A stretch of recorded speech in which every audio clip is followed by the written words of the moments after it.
Humans of the cardboard, welcome back. Today, guys, we move forward to Legacy of Destruction. One little card here. It's a brand new illusion monster. That's kind of cool. This is Talons of something. The artwork's honestly cool. It's like this weird lizard thing being controlled by this weird harpy woman on the inside. Artwork's cool for sure. But this is Talons of Shirlan. Shirlane? You know, however that's pronounced. Level 6 Light Illusion. This is pretty interesting because I've been talking about this for a couple months now, just being like, you know, Konami just needs to build the base on illusion monsters now. They just need to actually just start making just like a handful of decent ones, interesting ones. Last set, we literally got 3 different illusion monsters that did nothing. Like, literally, they were just like unplayable cards. And so maybe we look at this now with this card, and maybe if we just get a couple more every single set, and maybe a structure deck at some point, a new illusion archetype at some point, they can actually build this out, because it still doesn't quite feel like its own type yet. It still feels like it's too new. It doesn't have enough cards. We'll see where they end up. But let's get into it. This is a level 6 light illusion effect monster, 2100 attack, 2050 defense. We also just got the new new trap that summons any level 5 or higher illusion from deck, so that makes this a little more interesting. You can only use the first and third effects of this card's name once per turn. During your opponent's turn, quick effect. Target one fiend or illusion monster you control except for itself. Return it to the hand, and if you do, special summon this card from the hand. Okay, so this is a way for it to jump out of the hand. It's going to swap, basically, with an illusion. That's not terrible, because that actually does give you a way to, one, potentially guarantee a grind game by putting some kind of illusion monster back in hand to to use as follow-up next turn. While also dropping this in the field, which is a decently big body. 2050 is decent. Second effect, if this card battles a monster, neither can be destroyed by that battle. That's classic illusion stuff. And lastly, when your opponent activates a card or effect that targets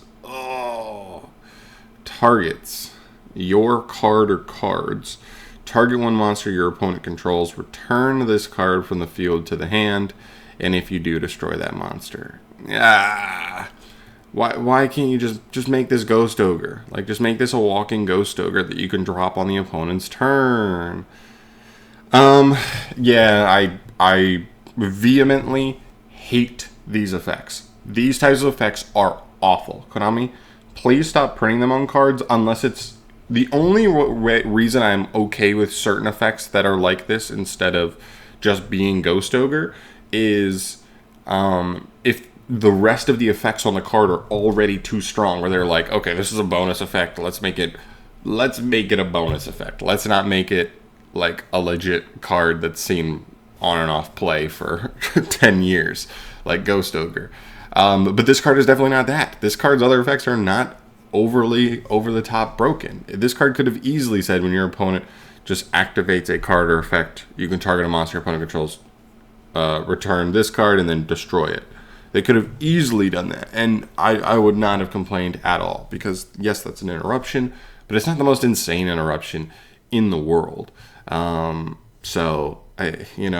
Making it so it has to wait for something that targets is just significantly worse, because that means your opponent basically is going to be activating like a bunch of cards on their side of the field, because this is only cards that target your cards too, not even their own. So even an archetype that uses cards that need to target their own, whether maybe it's equip spells, whatever, can't respond to those.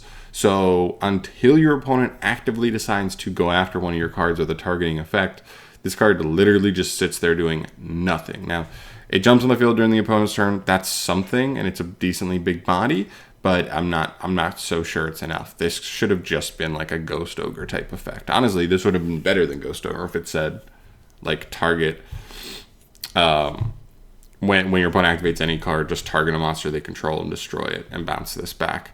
It's a letdown for me. I mean, like, the fact that it jumps out on the opponent's turn is interesting. There definitely seems to be a type of vibe that Illusion has going on. It seems like they do a little bit of summoning on the opponent's turn, but this card's like on-field effect is just not good enough. It's pretty awful, actually. So I'm underwhelmed.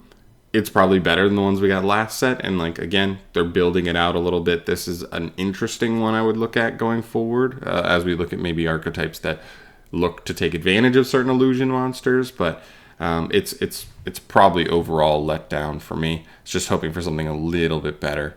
But yeah, that's it for me. Thank you so much for watching, guys. Let me know your thoughts down below. If you think I'm a fool, if you think I'm being a little bit harsh on this card, let me know. Also, don't love that this card cannot come out turn 1. Like, if you draw this, you just have to hold it in hand and pass, and then try to use it on the opponent's turn.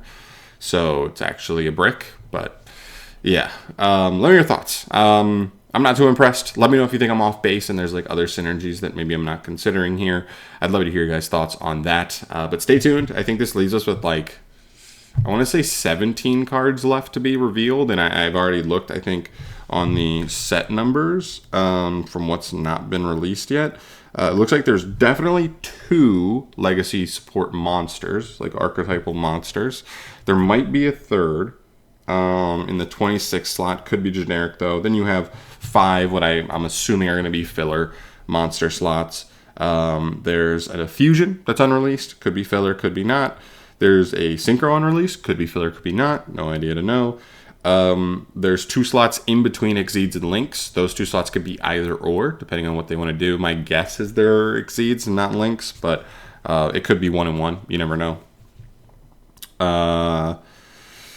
Going down the rest here, bunch of spells. Yeah, then you have like 5 spells here down the line. I'm gonna guess 1 or 2 of these might be legacy support, but not all 5 of them will be. 1 or 2 of them might be generic.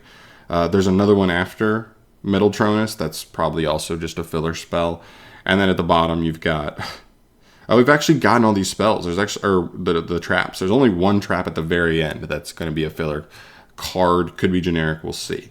So again, it looks like we may get 1 decently sized wave, like 4 or 5 cards for an archetype that already exists. And then after that, it looks like it's going to be a lot of filler stuff. But I'll obviously keep you posted on that when it drops. I'm expecting that in the next week-ish, probably.